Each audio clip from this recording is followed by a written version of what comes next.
Kumusta? Welcome back sa ating paghimay. Okay, sinubukan nating basahin lahat ng sources na pinadala mo tungkol sa leadership. At wow, ang bigat. Pero may isang tanong na parang paulit-ulit na lumalabas. Sa pamumuno, ano ba talaga ang mas matimbang?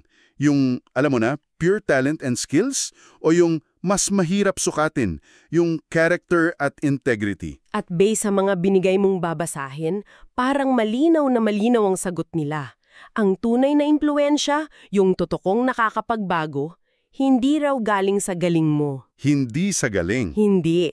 Galing daw ito sa isang bagay na halos hindi nakikita. In fact, parang umiikot ang lahat sa tanong na, sino ka ba talaga kapag walang sino mang nakatingin? Yun yung tanong. At ang fascinating dito, hindi lang ito basta, alam mo na, teorya. Nagbigay ang sources mo ng isang specific blueprint, kumbaga, isang daloy kung paano nabubuo ang influence, parang formula na may 4 na hakbang. Okay, sige. Nagsisimula lahat sa pagkakakilanlan o identity. Yan ang humuhubog sa iyong pagkatao o character. Tapos yung character mo, yan ang dahan-dahang nagtatayo ng iyong reputasyon. At mula sa isang matibay na reputasyon, doon na natural na sumusunod ang impluensa. Wow. Okay, so yan yung landas na susundan natin. Yan mismo. Sige, himayin natin to. Unang-una yung ideya na ang mga leader, hindi sila bumabagsak dahil sa kakulangan ng talent. Lagi daw dahil sa small cracks in character. Grabe yung term na yan, no? Grabe. Inihahalin tulad pa nga ito ng source sa pundasyon ng isang building. Tinatawag na the hidden architecture of influence. Ang ganda. Parang may isang espiritual na arkitektura sa likod ng lahat. Yan mismo ang core idea. At para mas maintindihan natin yan, ipinakita sa mga babasahin ang dalawang magkaibang klase ng leader. Okay. Yung una, tinawag niyang may borrowed influence. Ang classic example na binigay ay si Haring Saul. Isipin mo, pinili siya ng Diyos. May basbas, may posisyon, pero sa loob, marupok. Okay. Dahil hindi nakaugat sa matatag na character ang leadership niya, sabi sa source mo, nanginginig o trembles yung mga desisyon niya.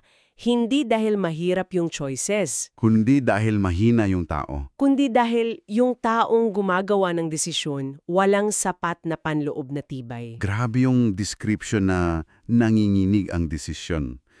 Ramdam na ramdam yun. Parang lahat tayo may kilalang ganyan, di ba? Ang galing sa labas, ang ganda ng resume, pero kapag may matinding pressure, biglang nagiging indecisive. o gumagawa ng mga mali-maling hakbang.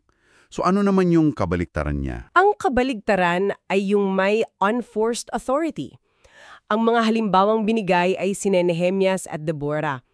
Sila yung mga tao na hindi nila kailangang sumigaw o manakot para pakinggan. Yung presensya pa lang nila, sapat na. Bakit daw? Bakit? Dahil ang buhay nila at ang kanilang pagiging consistent, yun na mismo ang argumento nila. Ang authority nila, natural lang na dumadaloy mula sa kung sino sila, hindi lang dahil sa titulong nakakabit sa pangalan nila. Okay, so this is huge. Kasi madalas, ang hinahanap natin sa isang leader, karisma, yung galing magsalita, yung matalino. Pero ang sinasabi ng sources mo, pang-ibabaw lang lahat yan. Pwedeng bonus, pero hindi yan ang pundasyon. Yan mismo ang punto. May isang linya doon na tumatak talaga sa akin. Sabi, maaaring mapahangaan ng talino ang mga tao, pero ang integridad ang bumabago sa kanila. Wow! Ang character, yun yung internal structure. Yung mga bakal at semento na hindi mo nakikita. Hindi lang yung magandang pintura sa labas. Okay, so character is the foundation. Ang tanong ngayon, paano ba ito nabubuo? Kasi hindi naman to parang skill na pwedeng aralin sa isang weekend seminar, di ba? Di ba? Dito na pumapasok yung mga kwento sa sources mo. May pattern na paulit-ulit na binabanggit. Hinuhubog muna ng Diyos ang tao sa mga nakatagong taon bago sila pagkatiwalaan ng misyon. Unahin natin si Joseph. Hindi lang pala ito basta rags to riches story, no? Malayo. Malayo sa ganun. Si Jose ang pinaka-perfect na example ng paghubog sa mga nakatagong taon. Isipin mo, 13 taon. 13 years. Hindi isang linggo, hindi isang buwan. 13 taon bilang alipin, bilanggo at biktima ng kataksilan. Sabi sa source, yung mga taong yun ay hindi lang basta paghihirap. Yun ang kanyang laboratorio para sa pagkatao. Laboratorio. Teka, yan ang interesting. Hindi lang isang mahabang pagsubok, kundi series of specific tests. Paano yon? Anong natutunan niya sa bahay ni Potiphar na iba sa natutunan niya sa kulungan? Magandang tanong yan. Kasi sa bahay ni Potiphar bilang isang katiwala na tinukso, natuto siyang manindigan laban sa private compromise. Yun ang test ng integridad kapag walang nakakatingin. Okay, yung temptation. Oo, sa bilangguano naman, kung saan wala na siyang kapangyarihan at biktima siya ng injustice, natuto siyang mamahala, magtiwala sa Diyos kahit walang hustisya, at maglingkod kahit sa pinakamababang posisyon. Bawat stage, may tinatanggal na kahinaan sa kanya. Yung pride niya noong bata, Yung sa panaginip niya. yun. Yung reliance niya sa sarili at yung pagnanasa para sa madali ang ginhawa. So, yung 13 years, hindi lang waiting time, active construction time. Kung babalikan natin yung building analogy, doon binuhos yung semento. Tama. Pero yung isang example na binigay mo, si Daniel. Parang ibang klase naman ang paghubog yung sa kanya. It's more about daily, quiet discipline. Tama ba? Exactly. Kung si Jose ay hinubog ng malalaking krisis, si Daniel hinubog ng maliliit at pang-araw-araw na desisyon. Karamihan kasi sa atin ang alam lang yung kwento niya sa yungid ng leon. Oo, yun lang. Pero ayon sa sources mo, yun na yung final exam. Ang totoong kwento, nagsimula dekada-dekada bago yun. Nagsimula sa simpleng desisyon na hindi kainin ang pagkain ng hari para hindi madungisan ang sarili. Teka, yung kay Daniel, madaling sabihin ng consistency yun. Pero sa isip-isip ko, hindi ba yun parang katigasan ng ulo? Pwede naman siyang magdasal ng patago. Pwede. Pwede siyang kumain ng iba nang hindi gumagawa ng eksena. Bakit kailangang lantaran? Ano ang sinasabi ng source tungkol sa pagkakaiba ng paninindigan at pagiging pasikat? Napakagandang tanong niyan. Ayon sa source, ang pinagkaiba ay nasa motibo at sa audience. Ang pagiging pasikat para makita ng tao. Ang paninindigan ni Daniel para manatiling tapat sa Diyos, may manood man o wala. Yung 3 beses niyang pananalangin sa isang araw na nakabukas ang bintana, hindi yun performance. Routine niya yun for decades. Ang pagbabago ng batas, hindi nagpabago ng routine niya. May isang linya sa source. Ang nakita ng mundo ay isang milagro. Ang nakita ng langit ay consistency. Wow. Ang nakita ng langit ay consistency. Ang bigat nun. Ang tapang niya sa dulo, bunga lang ng disiplina niya sa simula. Okay, so you have Joseph na hubog sa adversity, si Daniel na hinubog sa daily discipline, nabanggit din sa mga materialis mo sina David na nasa pastolan muna. At si Esther. At si Esther na binuo muna ang tapang sa ordinaryong buhay sa palasyo bago niya hinarap ang hari. Tila may isang malakas na mensahe ang lahat ng ito. Oo, at pinapatibay nito ang isang malalim na theological na ideya. Ipinagkakatiwala lang daw ng Diyos ang kapangyarihan sa mga tao na ang panloob na buhay ay dumaan sa pagdalisay. Pagdalisay. Kasi ayon sa kanila, ang kapangyarihan na walang kabanalan ay garantisadong magdudulot ng pinsala sa leader mismo at sa mga taong pinamumunuan niya. Kaya yung mga nakatagong taon, hindi yan sayang na panahon. Yan ang pinakamahalagang panahon. Yun ang pinakamahalaga. Okay, so we've seen the why, kung bakit napakahalaga ng character based sa mga kwentong to. Ngayon, let's get into the how. Fascinated ako doon sa 4-step process na nilatag sa sources mo. Values, actions, reputation, influence. Parang formula. Himain natin. Sige. Nagsisimula ang lahat sa values. Ito yung mga paniniwalang hindi mo isusuko, yung non-negotiables mo. Hindi ito yung mga quote na pinopost mo, ha? Hindi yung pang social media. Hindi. Ito yung mga prinsipyong handa kang pagbayaran kahit may mawala sa'yo. Ito yung sagot sa tanong na, ano ba talaga ang pinakamahalaga sa akin?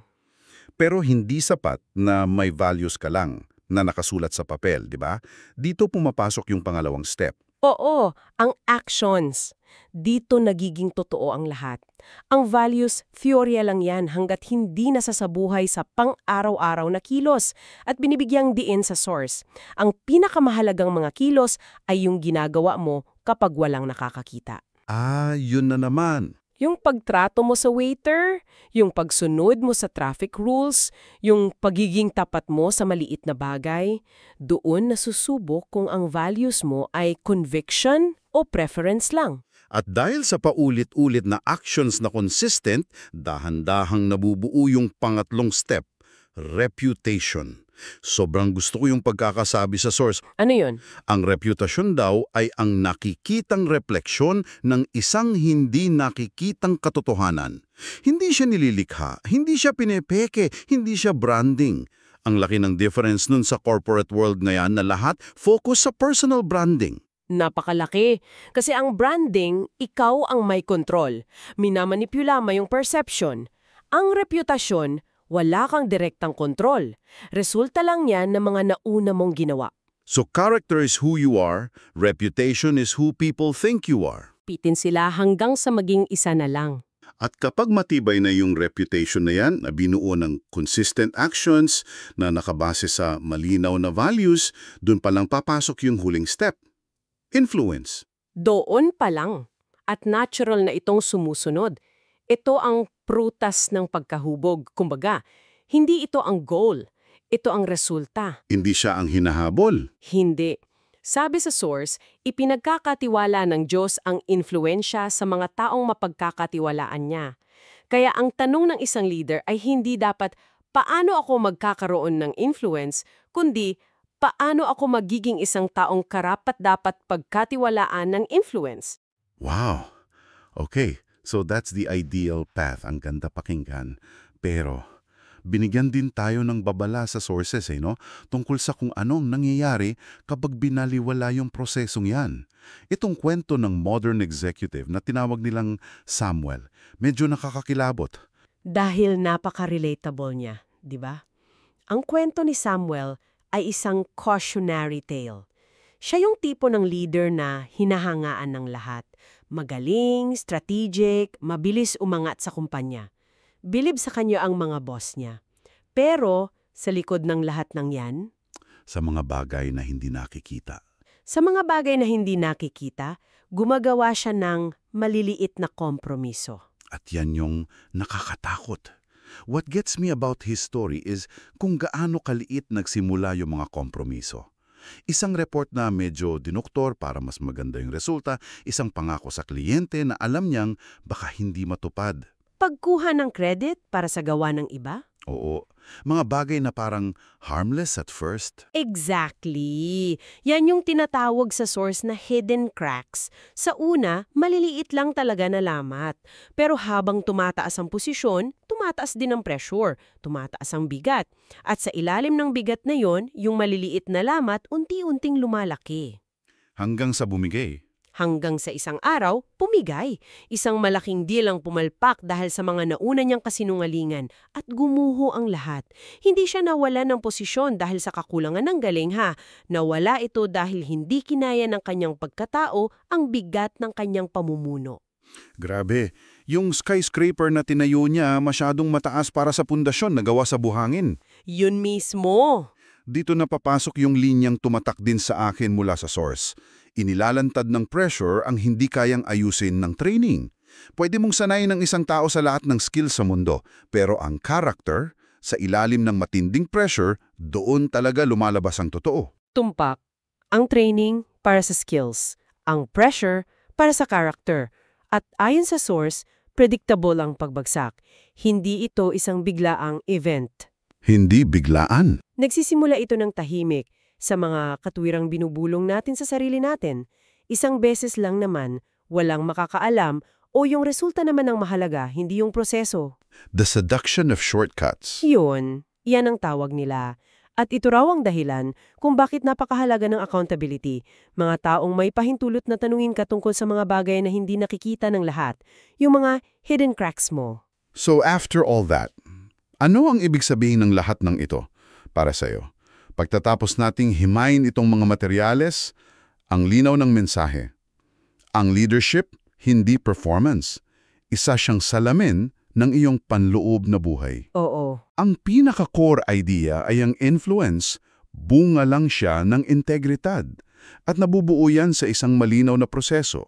Identity na nagiging character na nagre-resulta sa reputation at doon pa lang nagkakaroon ng tunay na influence. Nasaksihan natin yan kina Jose at Daniel. Hinubog muna sa katahimitan at pagsubok bago binigyan ng malaking responsibilidad.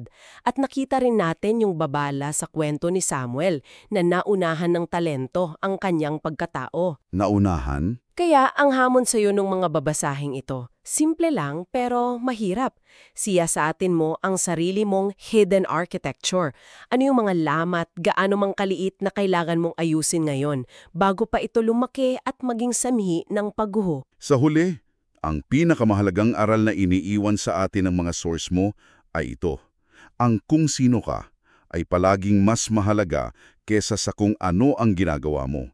Dahil ang iyong pagkatao ang siyang magtatakda ng tibay, lalim at tagal ng iyong impluensya. At para mag-iwan sa'yo ng isang huling kaisipan, yung mga source na ito nakatuon sila sa kung paano nakabubuo ng impluensya sa ibang tao ang integridad. Okay. Pero paano kung baliktarin natin ang pananaw? Paano kaya mababago ng pagbuo nitong malalim at pribadong integridad? Yung mga desisyon na ikaw lang at ang Diyos ang nakakaalam, hindi lang ang tingin sa'yo ng iba, kundi pati na rin ang paraan ng pagtingin at pagdanas mo sa Diyos sa iyong paglalakbay bilang isang leader.